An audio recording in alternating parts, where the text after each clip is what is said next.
오늘부터 아주 짧은 기간이 되겠습니다만 새로운 시리즈 설교를 하려고 합니다. 성공보다도 승리를 구하라. 우리가 하나님 앞에 기도할 때 하나님이 정말 기뻐하시고 역사할 수 있는 기도를 하나님께 드렸으면 좋겠는데, 특별히 이번 시리즈 설교에는 참고 서적 하나를 여러분에게 추천하려고 합니다. 가나안에 거하다 하는 책입니다. 이진희 목사님, 저에게는 아주 친한 개인적인 친구 목사님이기도 한데 미국에서 목회하시는 목사님이십니다.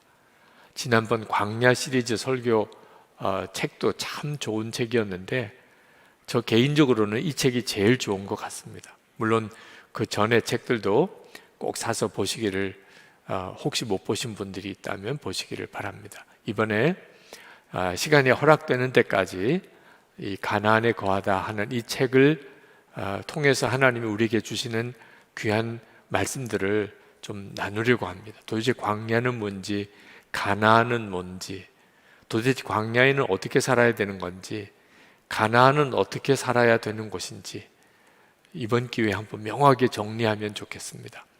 그러나 성령 집회 특성상 말씀을 아주 자세하게 성경에 있는 모든 구절을 인용하면서 그렇게 말씀을 나누기가 참 어렵습니다. 그래서 가장 중요한 핵심의 메시지만 같이 나눌 수밖에 없겠습니다. 그러다 보니까 여러분이 이 책을 꼭 읽으시면 좋겠다 하는 생각이 듭니다. 여러분 말씀을 들으시다가 은혜가 되고 도전도 되시면 특별히 이 책을 깊이 읽어보시기 바랍니다. 참 잘 쓰신 책입니다. 너무나 좋은 책이라 여러분에게 먼저 소개를 드립니다. 자, 오늘 그 첫 번째 말씀을 나누겠습니다. 오늘 말씀은 신명기 11장 12절에서 15절 말씀입니다. 신명기 11장 12절에서 15절 말씀을 제가 봉독합니다. 네 하나님 여호와께서 돌보아 주시는 땅이라. 연초부터 연말까지 네 하나님 여호와의 눈이 항상 그 위에 있느니라. 내가 오늘 너에게 명하는 내 명령을 너희가 만일 청종하고 너희 하나님 여호와를 사랑하여 마음을 다하고 뜻을 다하여 섬기면 여호와께서 너희 땅에 이른비 늦은 비를 적당한 때에 내리시리니 너희가 곡식과 포도주와 기름을 얻을 것이요 또 가축을 위하여 들에 풀이 나게 하시리니 내가 먹고 배부를 것이라. 아멘. 알레이 토레이 목사님이라고 하시는 목사님이 그 무디 성경학교를 에서 가르치실 때 신학생들에게 그런 질문을 하곤 하셨다고 그럽니다. 믿음으로 승리한다는 것이 무엇인가? 신학생들에게 자네들은 우리가 세상을 살아가면서 믿음으로 승리한다는 게 뭐라고 생각하느냐, 이렇게 질문을 하셨다고 그래요.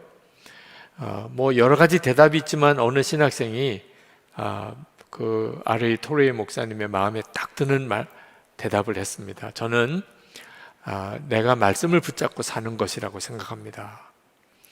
토레이 목사님이 대단히 기뻤어요. 네. 정말 말씀을 붙잡고 사는 것이 믿음으로 승리하는 삶이거든요. 그러면서 그런 이야기를 했습니다.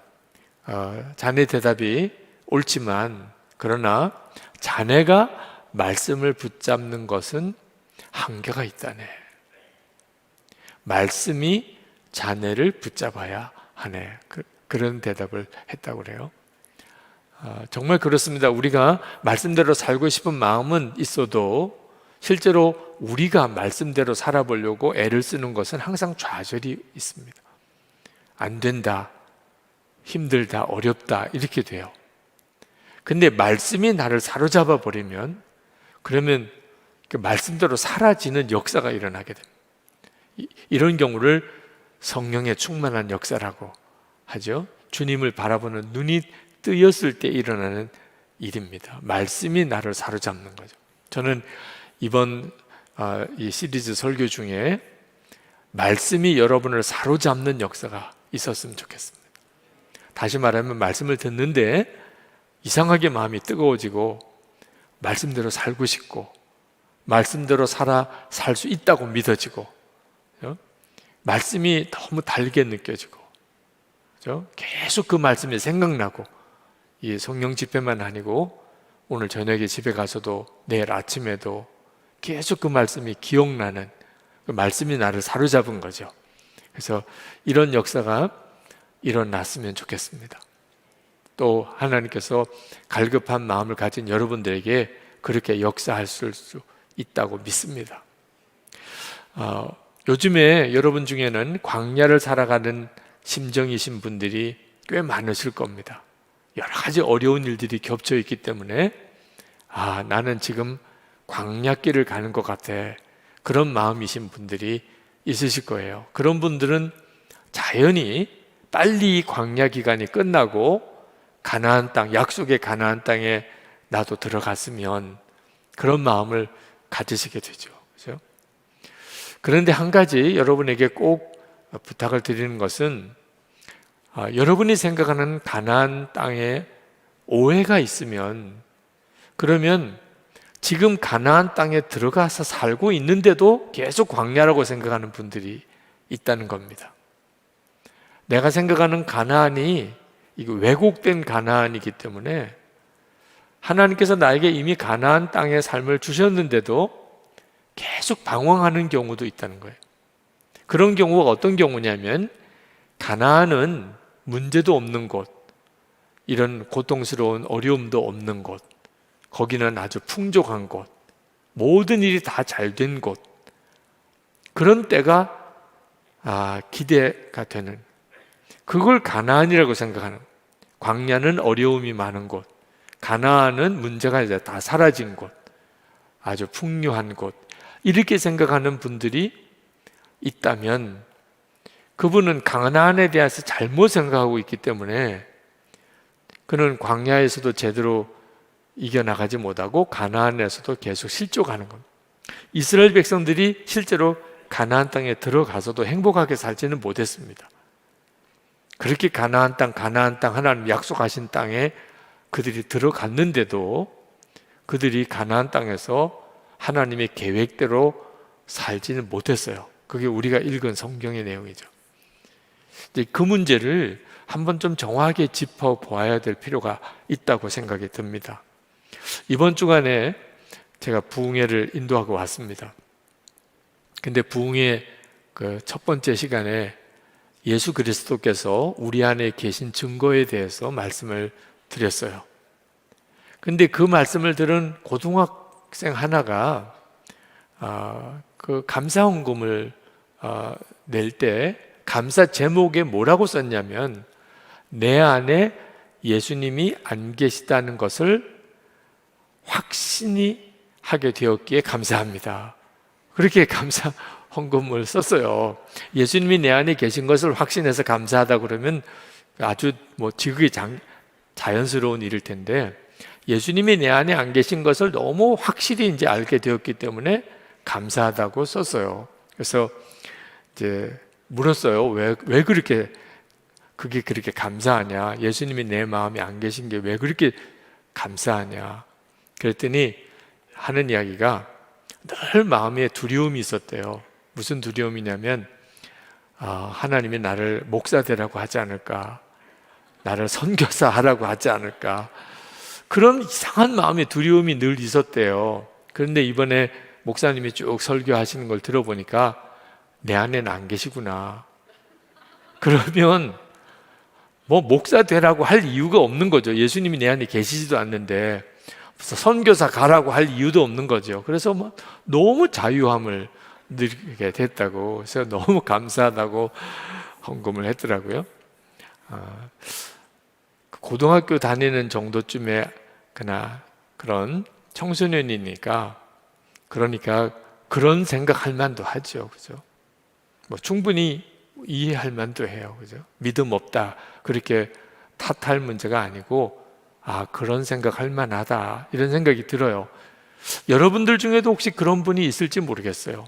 힘들면 난 너무 싫어, 고생은 나는 정말 끔찍해, 하나님, 저 좀 편안하게 살고 싶어요. 마음대로 살고 싶어요.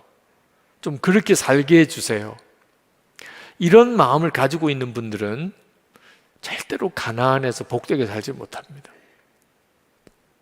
마치 그 고등학생처럼 그렇게 그런 믿음을 가지고 있는 거예요.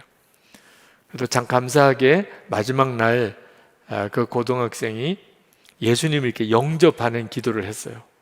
마음에 예수님이 안 계시다면 그러면 영접하면 되지. 그래서 그 자매가 예수님을 영접하는 기도를 저를 따라서 영접 기도를 했어요. 여러분 중에도 혹시 내 안에 예수님이 안 계신가 봐 이렇게 생각되시는 분이 있다면 어쩌면 잘 된지도 몰라요. 왜냐하면 정확하게 영접할 수 있으면 되니까. 예수님이 내 안에 계신가 안 계신가 헷갈리는 사람은 이것도 계신데 무슨 영접 기도를 또 하나 이럴 수도 있는데, 정말 내 안에 안 계시구나 이렇게 생각되는 분은 제가 예수님을 영접합니다. 많은 성도들이 있는데 정확하게 예수님 제 안에 오세요. 예수님 제 마음의 주인이 되어주세요.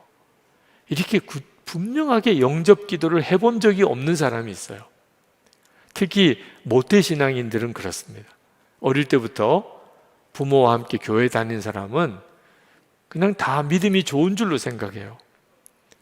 그래서 분명하게 전도를 받거나 예수님을 영접하는 기도를 못한 경우도 있습니다. 혹시 여러분 중에 그런 분이 있다면, 지금 방송을 보시는 분 중에 그런 분이 있다면 여러분 스스로가 주님께 영접하면 돼요. 영접 기도가 어렵지 않아요.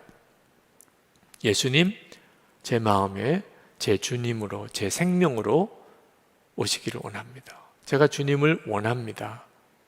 그게 영접 기도예요. 예수님이 여러분을 위해서 십자가에 죽으신 것과 그리고 부활의 주님이신 것을 정말 믿고, 그리고 여러분에게 주님이 오시기를 원하신다는 것을 여러분이 정말 믿고 영접하면 됩니다. 근데 한 가지 조건이 있어요. 이렇게 주님을 영접하면 그러면 이제 고생 끝, 이제는 어려움도 없고 모든 게 편안하고 모든 일이 잘 되고 그렇게 되리라고 생각하지 마셔야 한다는 겁니다. 가나안 땅에 들어가서도 여전히 어려운 일은 많았어요.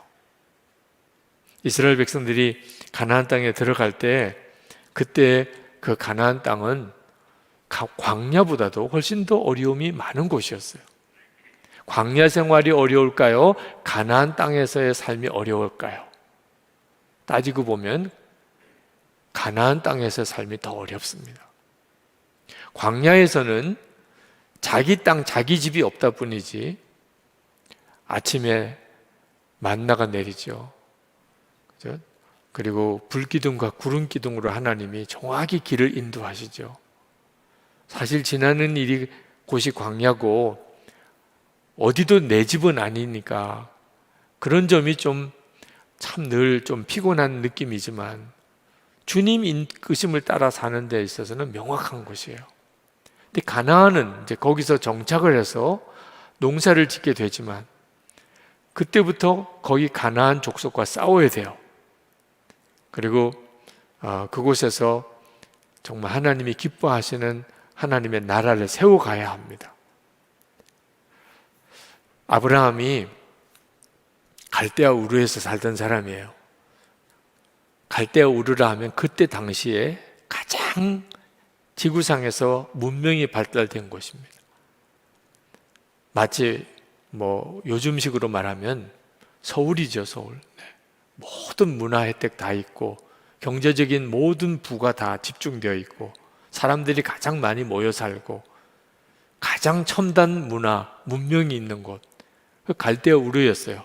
근데 하나님이 그 갈대아 우르에 있던 아브라함을 불러내어서 하나님이 약속하신 곳에 인도에 가셨는데 거기가 가나안 땅이에요.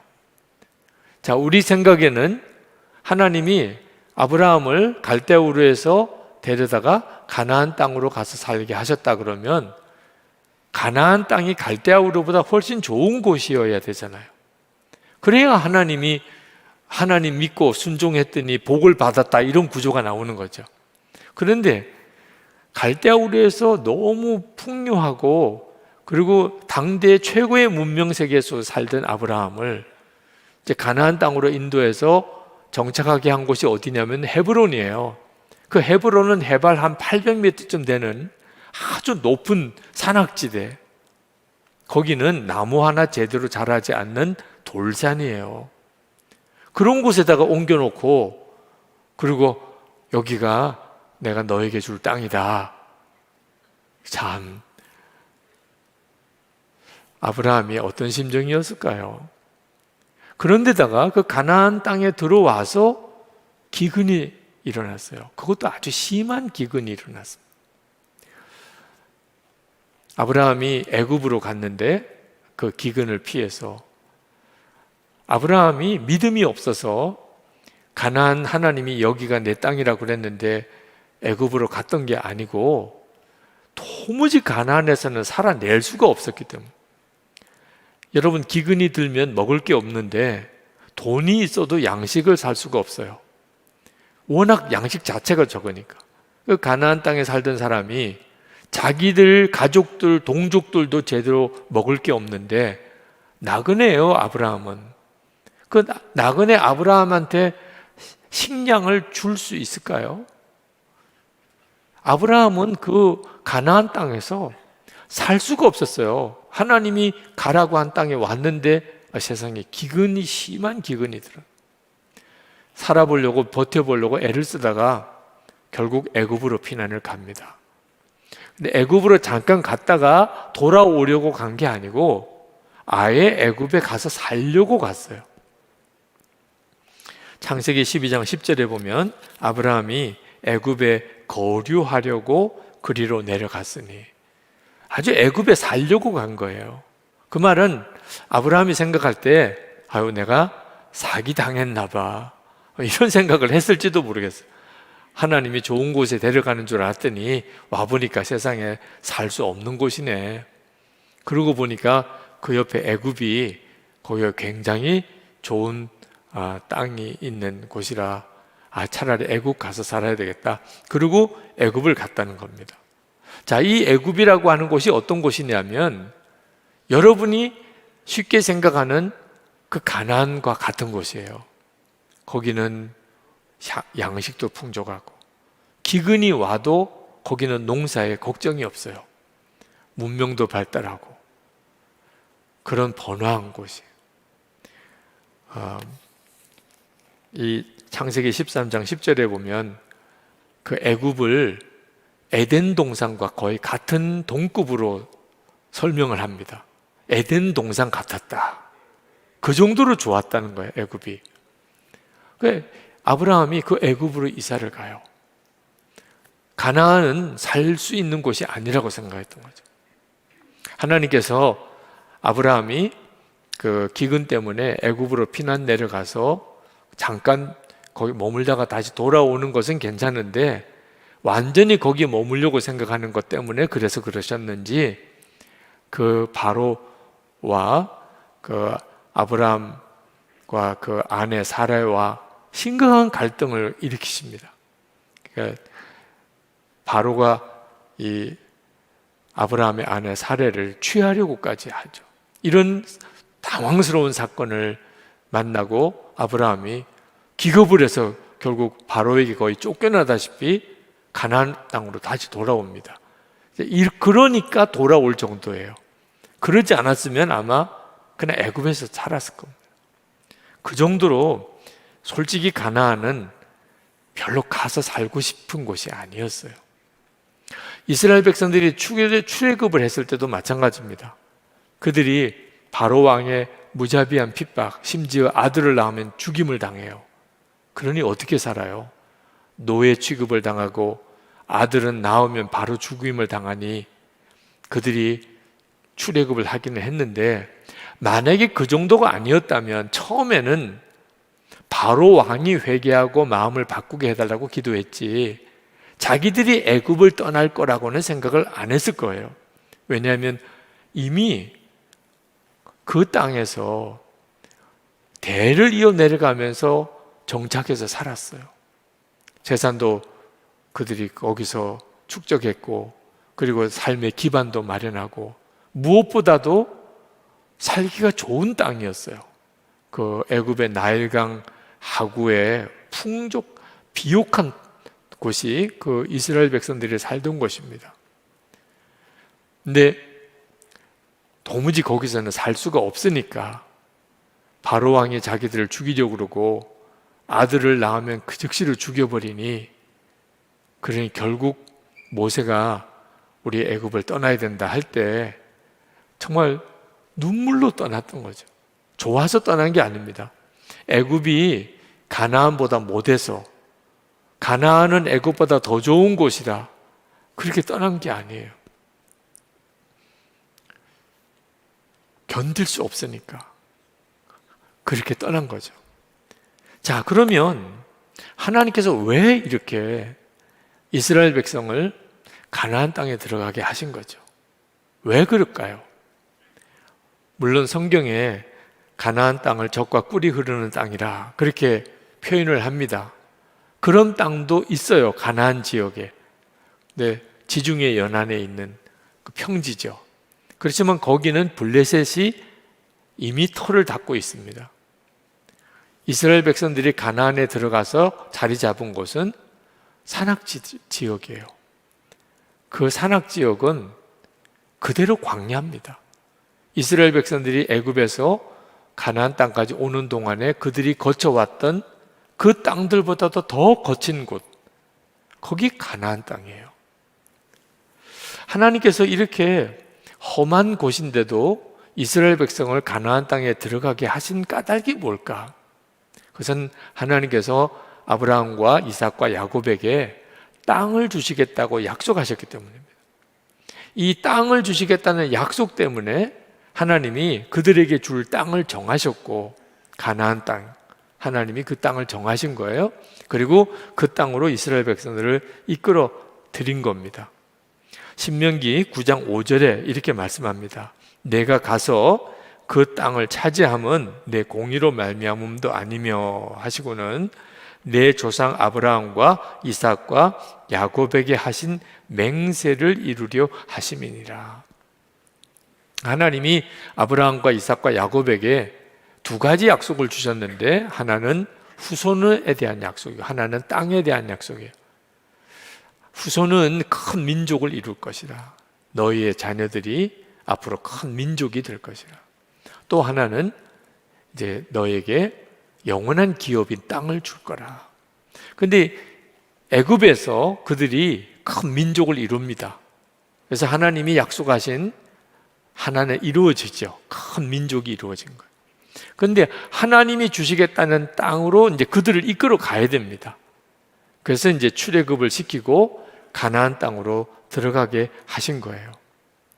그런데 하나님이 그렇게 아브라함에게 약속하신 그 땅에 대해서 하나님이 그 약속을 하신 것을 지키려고 택하셨다면, 이왕이면은 갈대아 우르보다 애굽보다 더 좋은 땅을 정하시면 얼마나 좋아요, 그죠?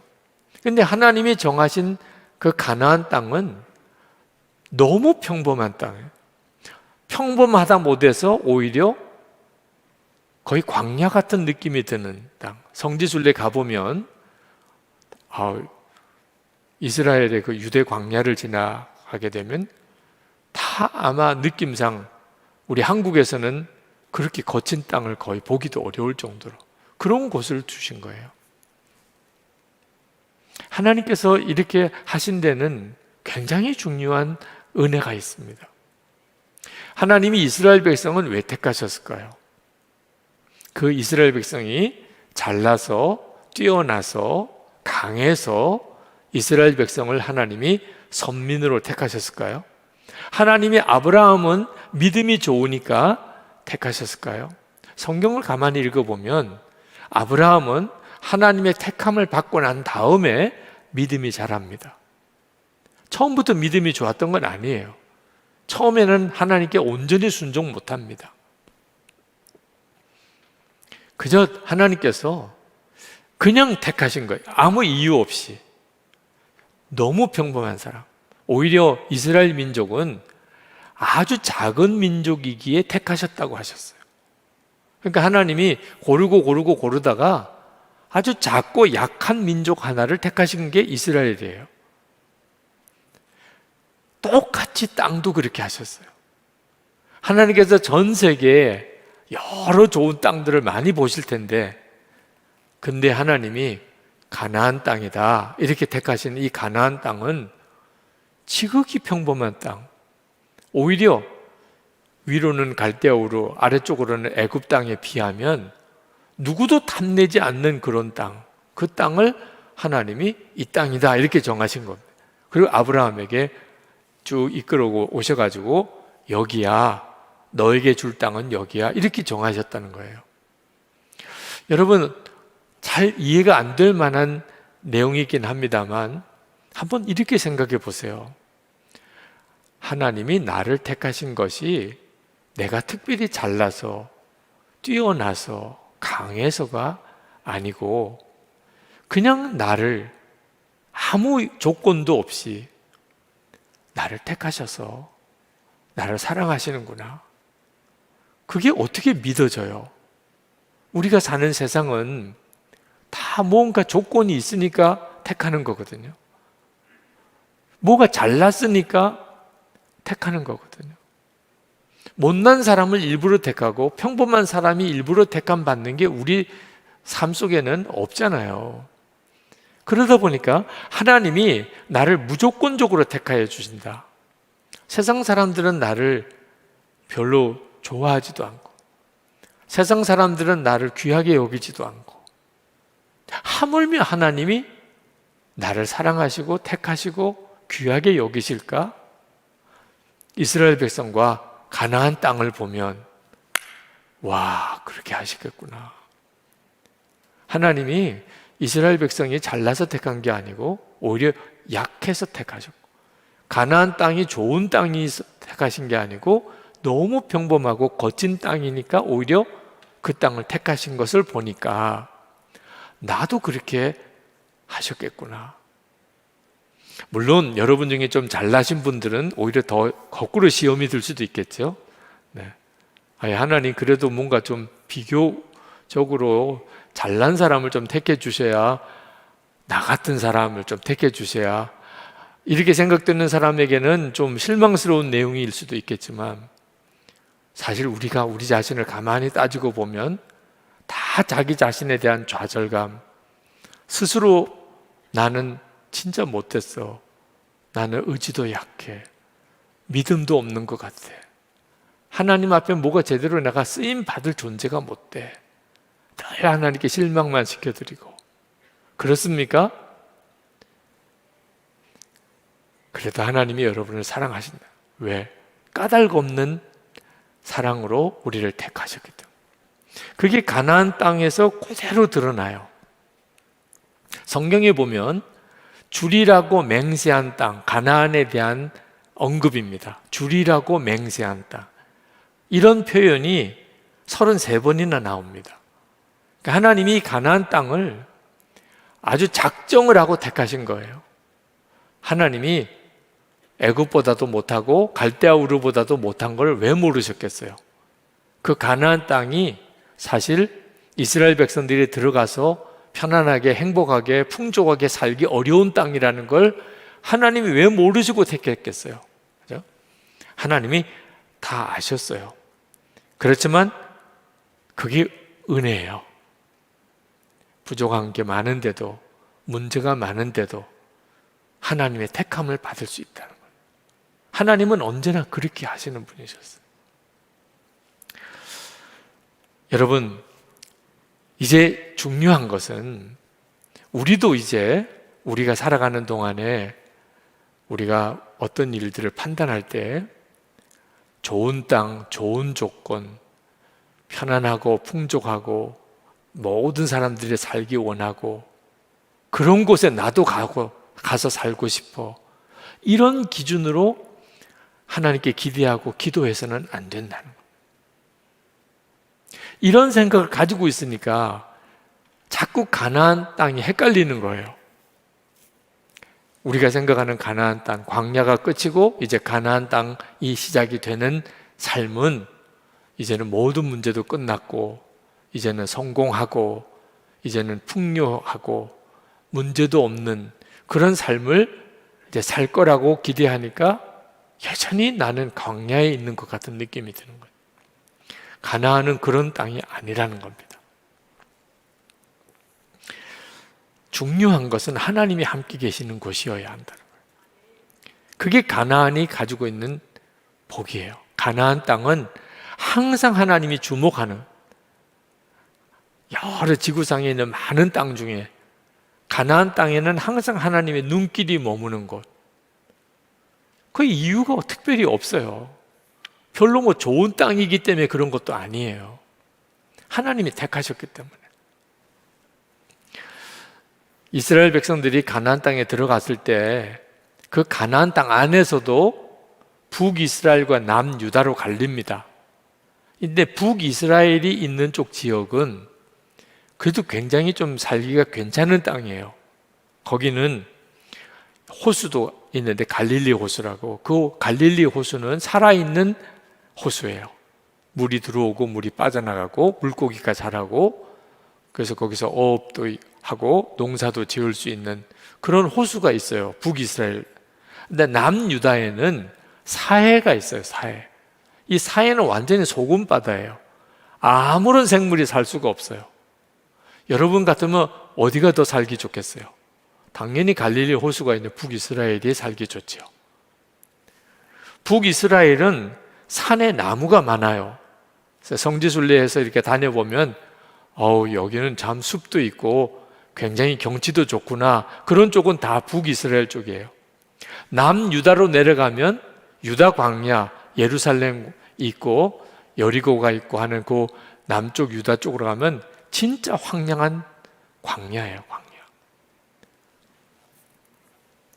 이 북이스라엘은 도로가 발달이 되어 있어서 그 세계 무역로가 북이스라엘 쪽을 향하여 남쪽으로 북쪽으로 쭉 연결이 됩니다. 그러니까 교통의 요지고 온갖 문명들이 거기서 오고 가면서 세계 최첨단의 문명을 습득하기 좋아요.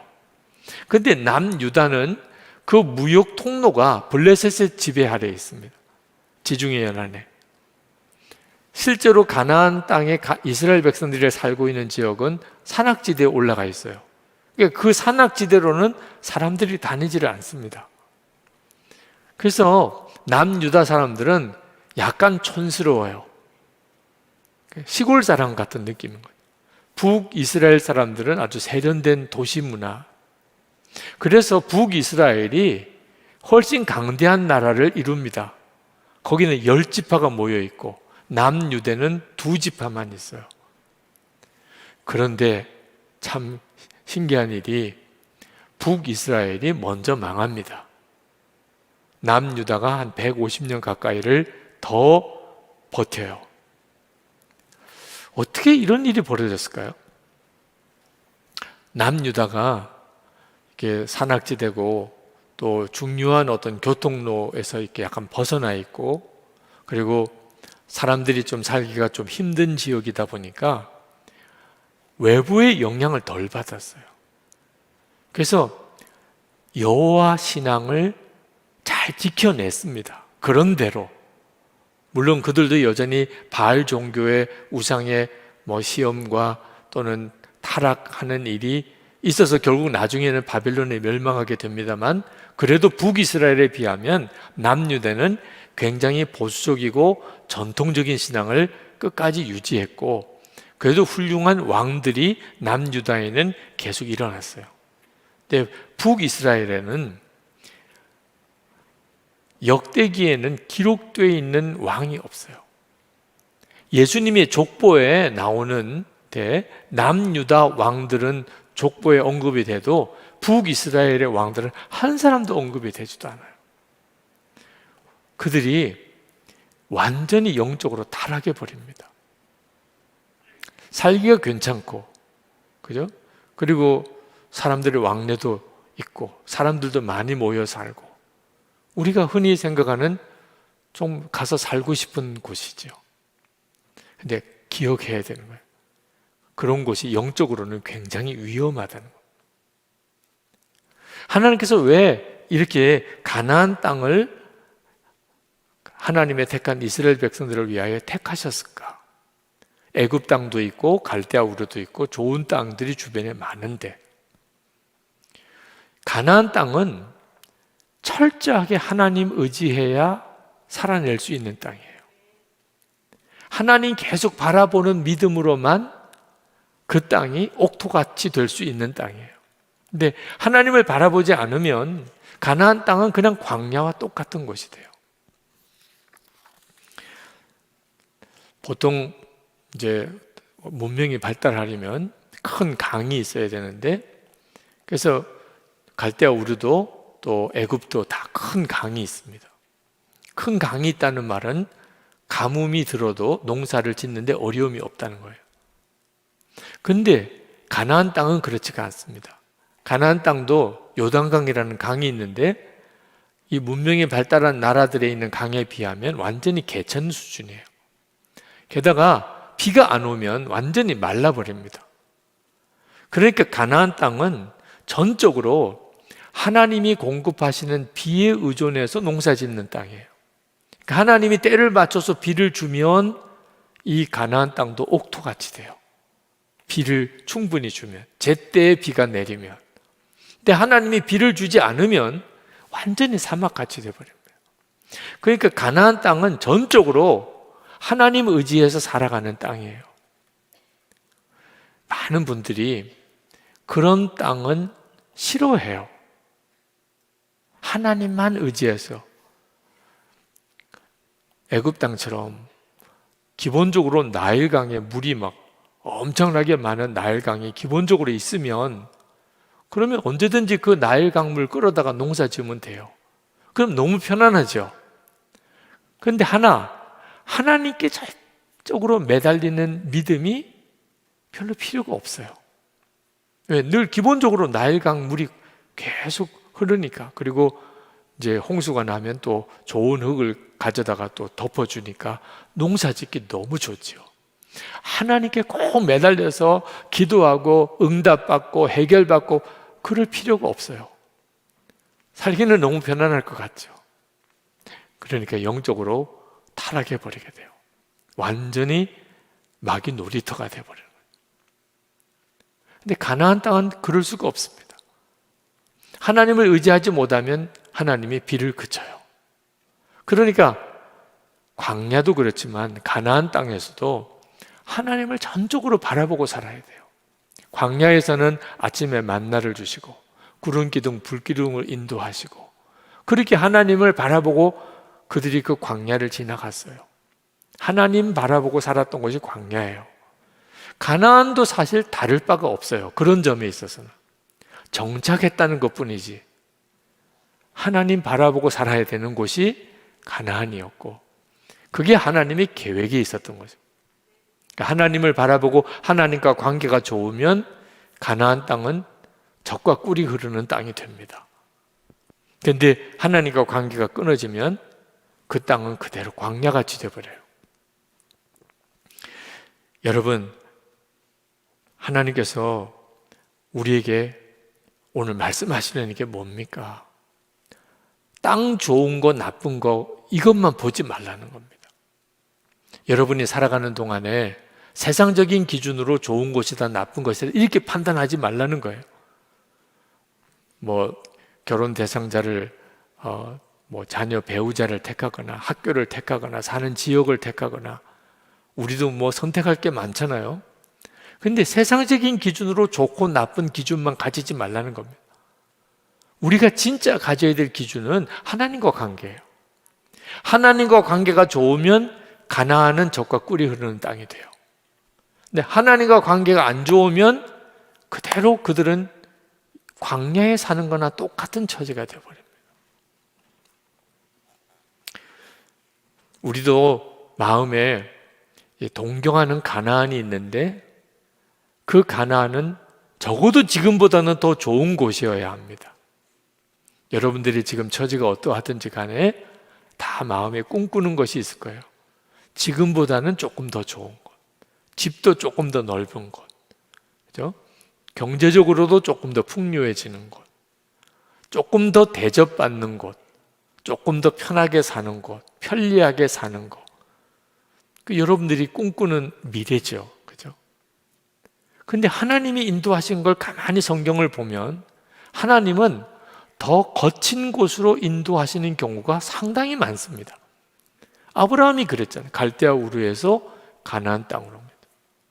이스라엘 백성을, 애굽에 살던 이스라엘 백성을 가나안 땅으로 오게 하셨잖아요. 훨씬 더 어려운 곳으로 오게 하신 거예요. 하나님께서 모세를 광야로 이끄시죠. 그죠? 하나님께서 요셉을 애굽으로 데려가십니다. 훨씬 더 어려운 곳으로 하나님이 하나님의 사람들을 이끄셨던 경우가 성경에 수도 없이 나와요.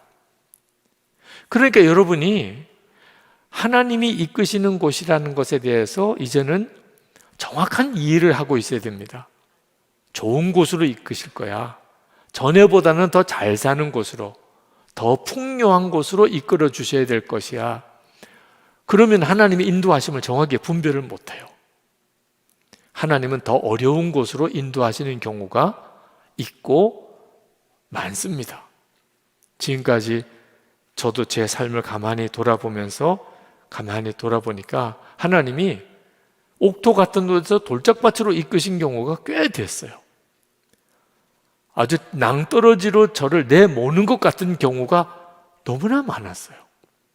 하나님의 인도하심을 받을 때 이제 여러분이 각오해야 돼요. 뭘 각오해야 되는 거죠? 주님과 함께라면 어디든지 가겠습니다. 주님, 제가 원하는 것은 좋은 곳, 나쁜 곳 이거 아닙니다. 제가 원하는 건 주님이 함께 하시는 거예요.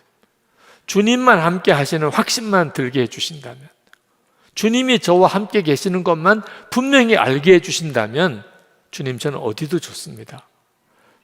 여러분이 이 믿음이 분명하면, 그러면 여러분은 가나안 땅에서 하나님의 계획을 이루는 삶을 살게 돼요.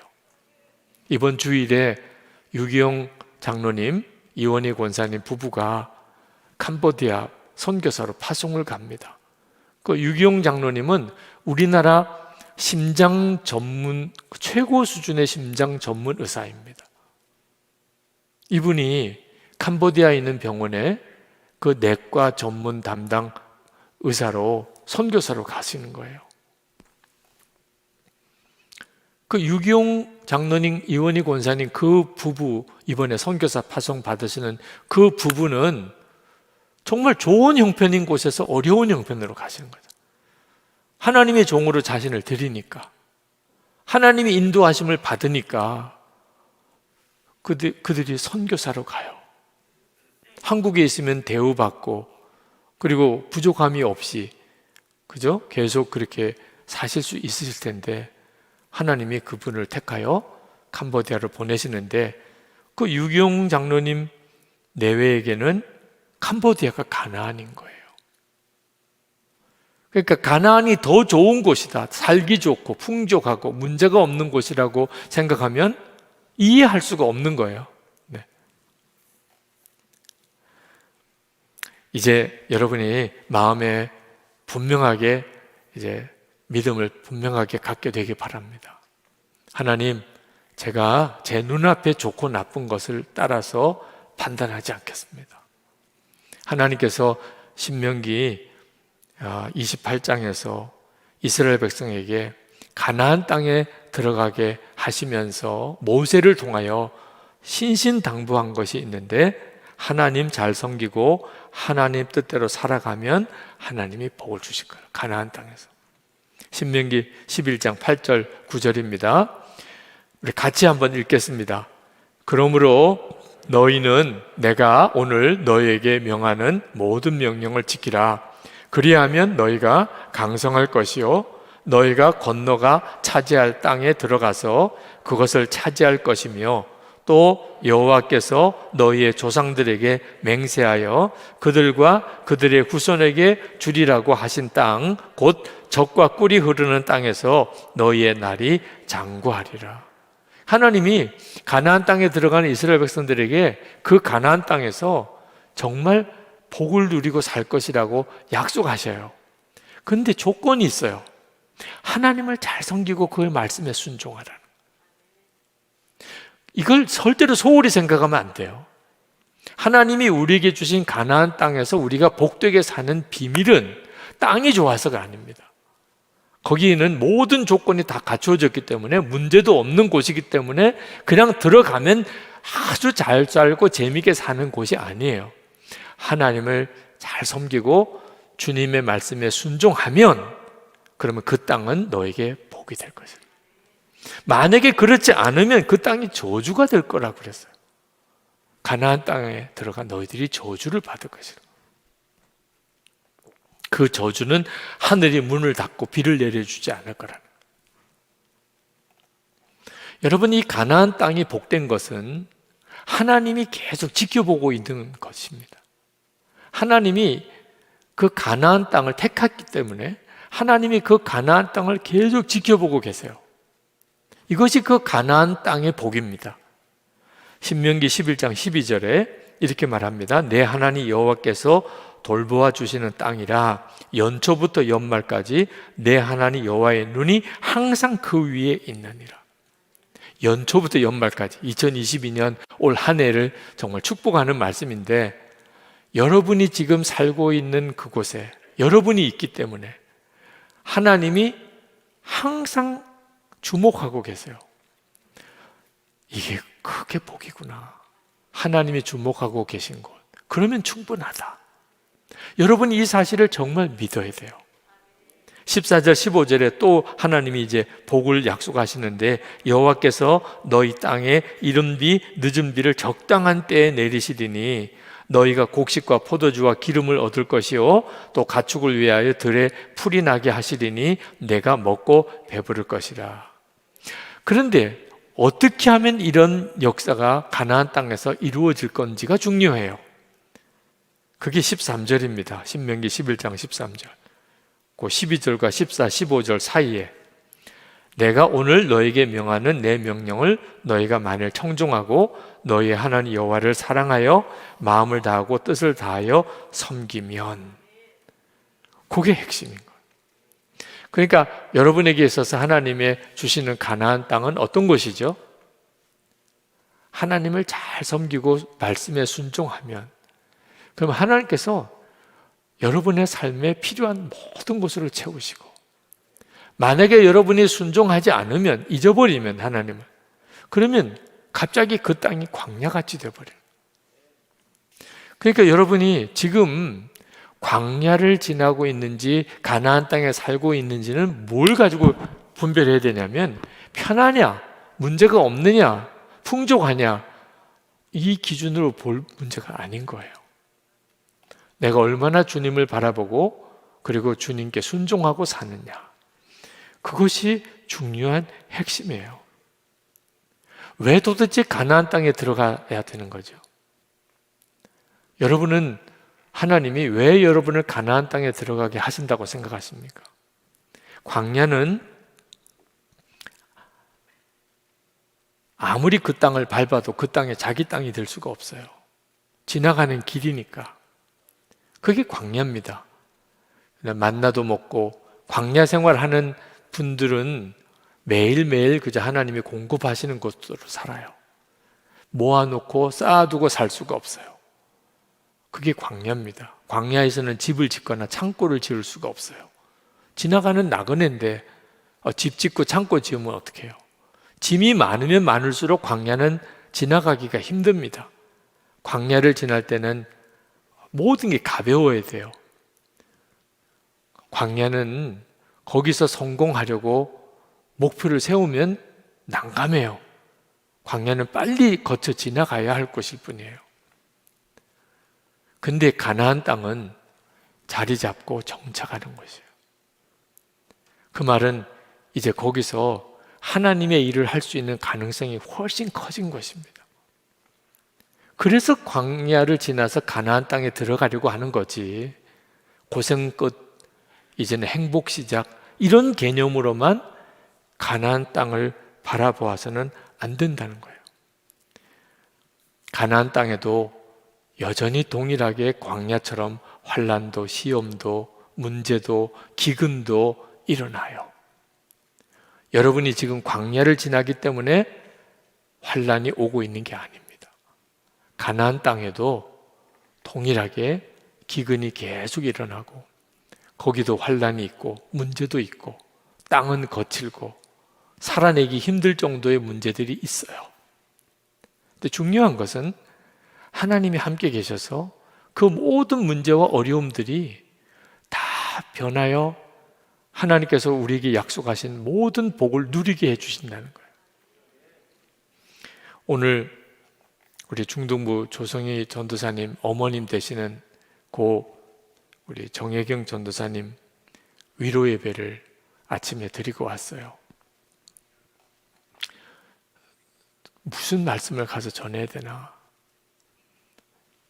올해 67세시니까 아주 젊으신데 갑자기 코로나 감염으로 세상을 떠났습니다. 임종도 못 보게 했어요. 코로나로 세상을 떠나신 분이라.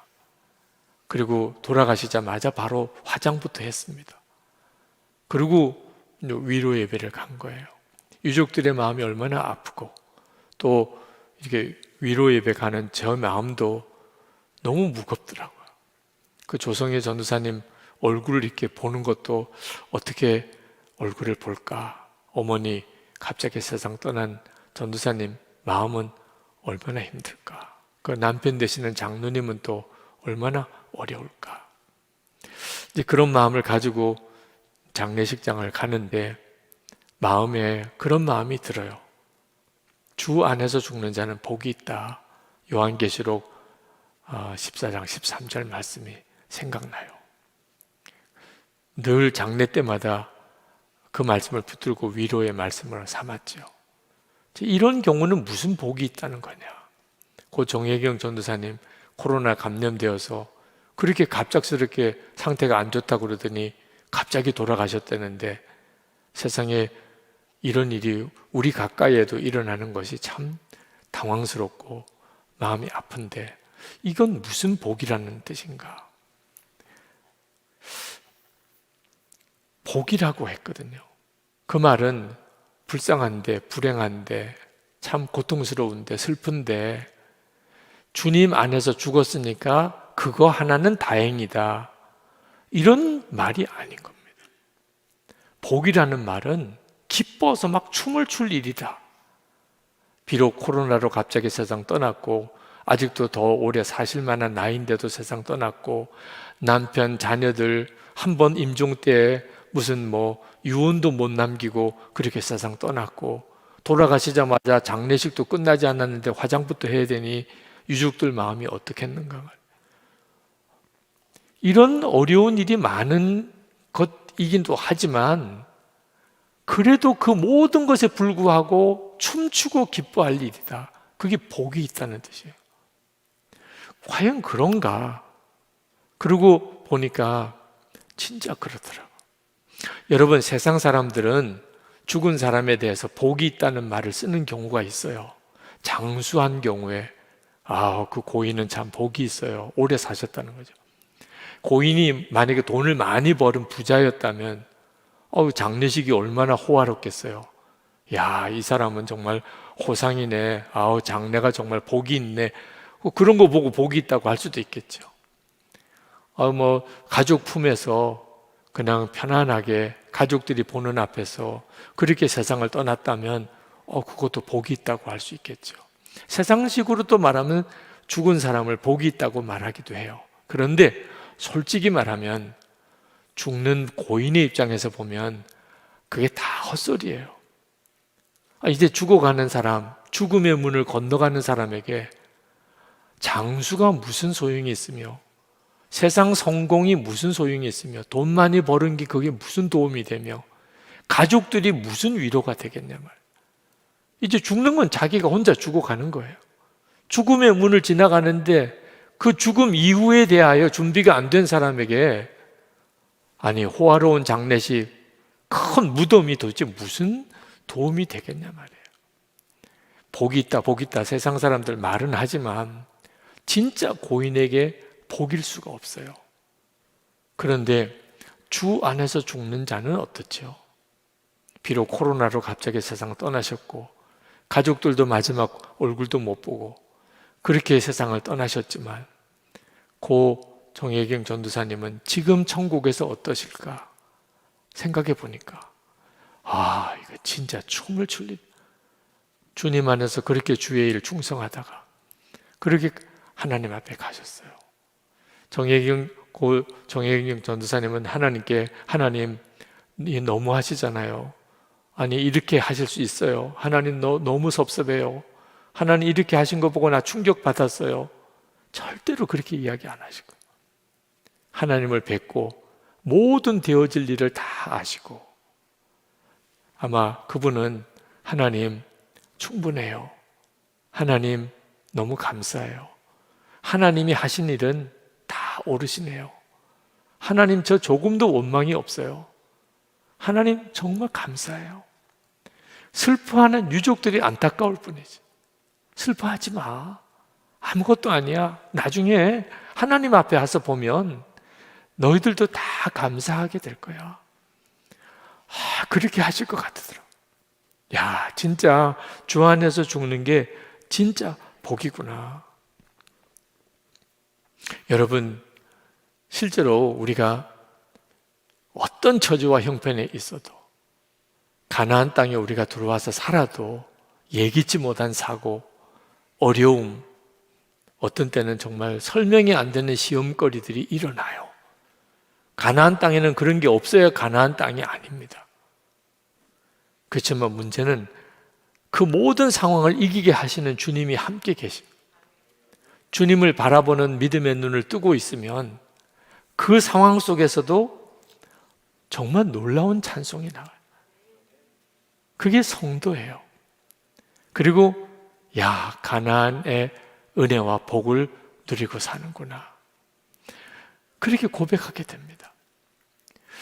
그래서 여러분들에게 이 주님과 동행하는 삶을 일기를 써가면서 매일 점검해 보라는 거예요. 우리가 살아가는 동안은 가장 신경 쓰고 무슨 일이 있어도 포기할 수 없는 거, 매일 매순간 주님 바라보는 거예요. 김승혜 목사님이 재작년에 그 일기에 그 예비역 그런 장교 모임에 가서 예수 동행 일기 실습하신 거 일기에 쓰신 것을 제가 읽고 참 도전받았어요. 거기에 공군 소장 출신, 투스타 소장 출신인 장로님이 한 분 그 예수 동행 일기 훈련을 받으셨는데 그분이 예수 동행 일기 훈련을 받으시고 소감을 그렇게 이야기를 하셨대요. 자기가 현역 때 그 비행기를 전투기를 그렇게 탈 때마다 체크리스트가 엄청 많대요. 그걸 다 점검하고 그리고 체크 다 끝나고 난 다음에 비행기에 타고 이제 조정을 한다는 겁니다.